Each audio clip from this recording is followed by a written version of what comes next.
What's up, folks? Welcome to another episode of the Shots Fired podcast with DP. I am the aforementioned DP, aka Despot, birth name Jay Semino, and today is July 2026. I hope everybody is having a fine day, except of course for Candace Owens. Fuck her. This is a topic I am so damn sick of, but every time I think I'm out, they pull me back in. Especially after watching Captain Faggotron Stu Peters try to debate Andrew Wilson without actually answering a single fucking question posed to him. So, who killed Charlie Kirk, Stu? His response? Well, Miriam Adelson's private plane has a really peculiar travel pattern, so that should be looked into. Absolutely retarded, especially when he's asked about Tyler Robinson's texted confession to his man-girl boyfriend. His response? How do we know he sent those messages? As if someone took his phone, texted the messages, then gave it back to Robinson, who had the phone still in his possession when he turned himself into police. Now, let's look at him turning himself into police a little deeper. I don't see anyone talking about this, which caught my attention at the preliminary hearing. You know the hearing, the only thing that truly matters right now, evidence being presented in court and under oath. Yeah, check this out. Did anything else come along that helped you identify who that shooter might be?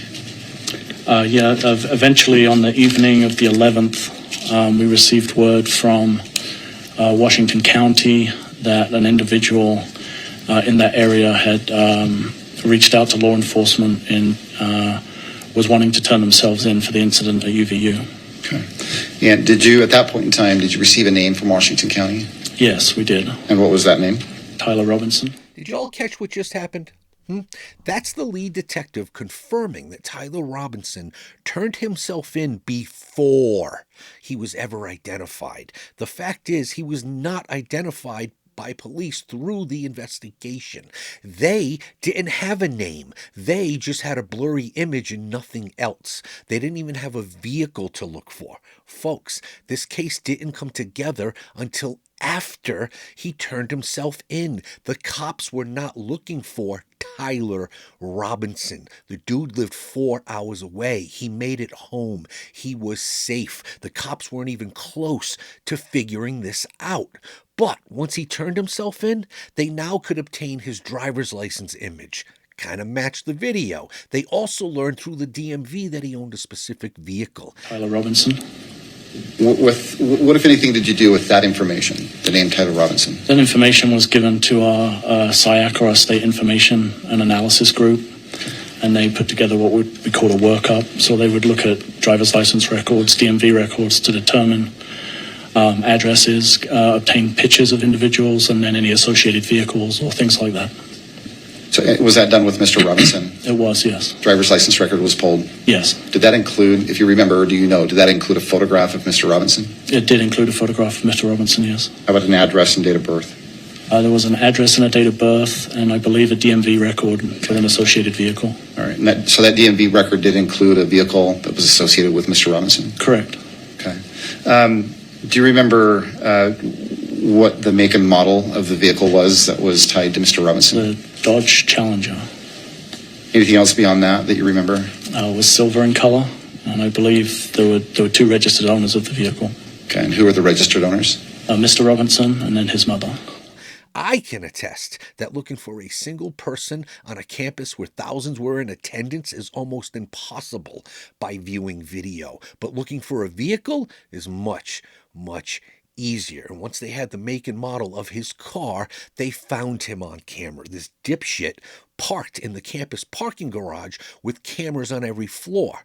Once they found the car, they could then track his movements all over the campus that day. And they eventually tracked him utilizing all cameras all the way up to the roof. Now, the roof camera is obviously from a distance and not the best picture quality, but it doesn't fucking matter. Why? Because they tracked him using several cameras, some cameras in which he got close enough to make a visual ID, and they continue to track him from camera to camera. Again, folks, he lives 4 hours away, yet there he is on campus. He gave himself up. Now, Stu Peters will tell his audience what he knows to be a lie, that this hearing was the same as a grand jury proceeding and that the defense could not put on an actual defense. He knows that's a lie, but his financial grift is too important. I honestly want to see that guy handled, and handled with extreme fucking prejudice, man. No joke. But no, folks, this was not a grand jury proceeding. If it were, the defense wouldn't even be allowed in the fucking room. This was a probable cause hearing. The defense is allowed to cross-examine and present their own witnesses. They're allowed to call those text messages to the half-boy, half-girl boyfriend and say, our client didn't send those. They didn't challenge it at all. It's like a mini trial. Similar to a grand jury, though, the state is only trying to put on enough evidence for the judge to agree that there is enough there to go forward to a full trial. But the defense in this case has all tools available to them to push back. What did they do instead? They confirmed that Tyler turned himself in willingly before being identified as a suspect. Check it out. And then Mr. Robinson turned himself in, right? Yes. And is it your understanding that the individual they used to facilitate Mr.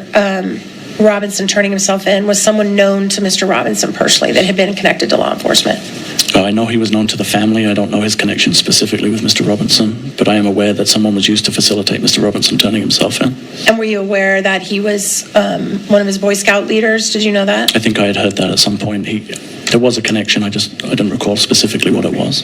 And Mr. Robinson, in fact, no police went to go arrest him. He drove himself, or he was driven with his parents to the Washington County Sheriff's Department, correct? That's my understanding, yes. And he voluntarily walked in.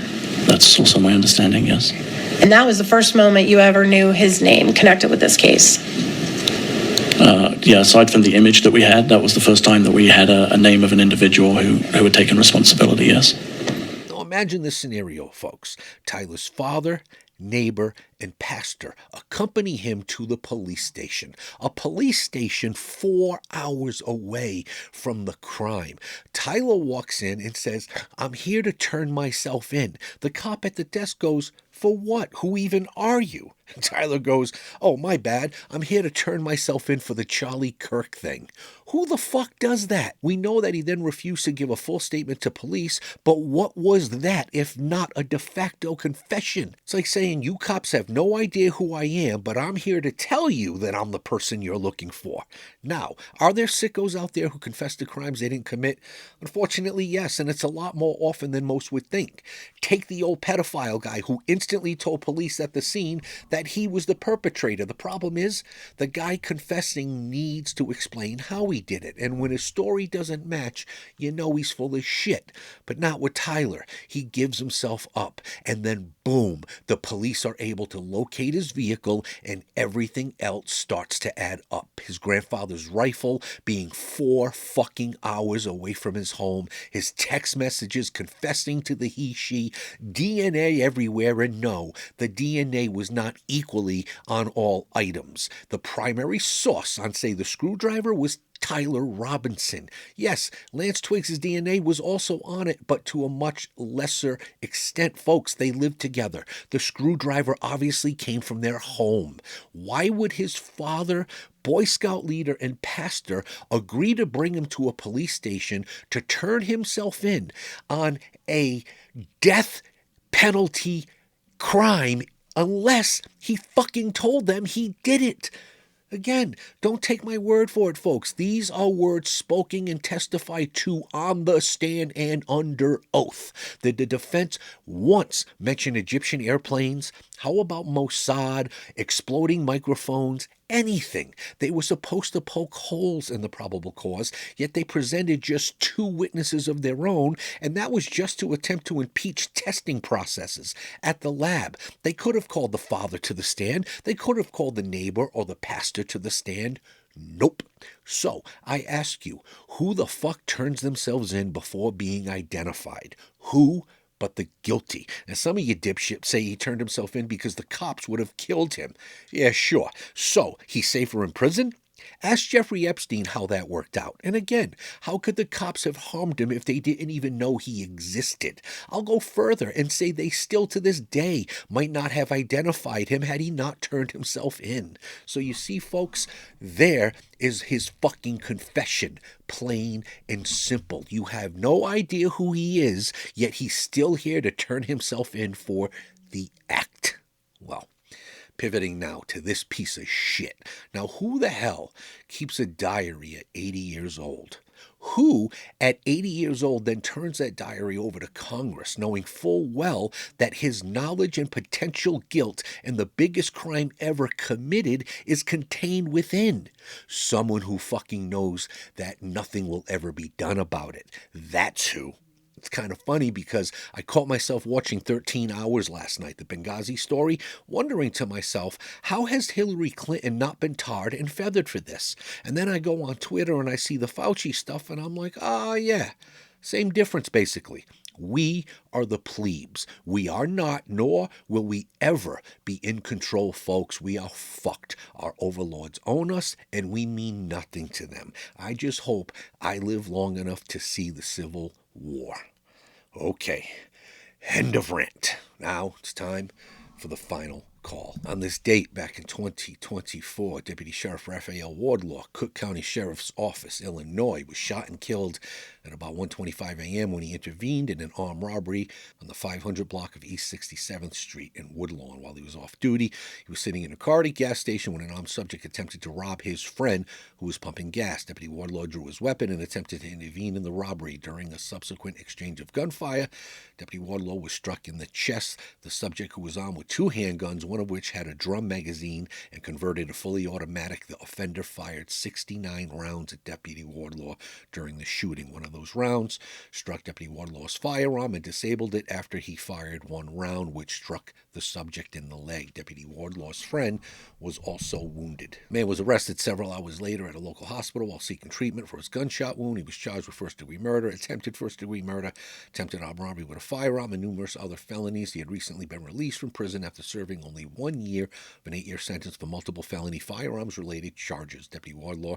served with the Cook County Sheriff's Office Department of Corrections for 4.5 years and was assigned to Division 6 of the Cook County Jail. He is survived by his father, who served with the Chicago PD, and his aunt, who raised him. Also on this date, back in 1964, Lieutenant Daniel McCann, Philly PD, Pennsylvania, was shot to death by an unruly woman he had ejected from a bar on 11th and Spruce Street in Center City.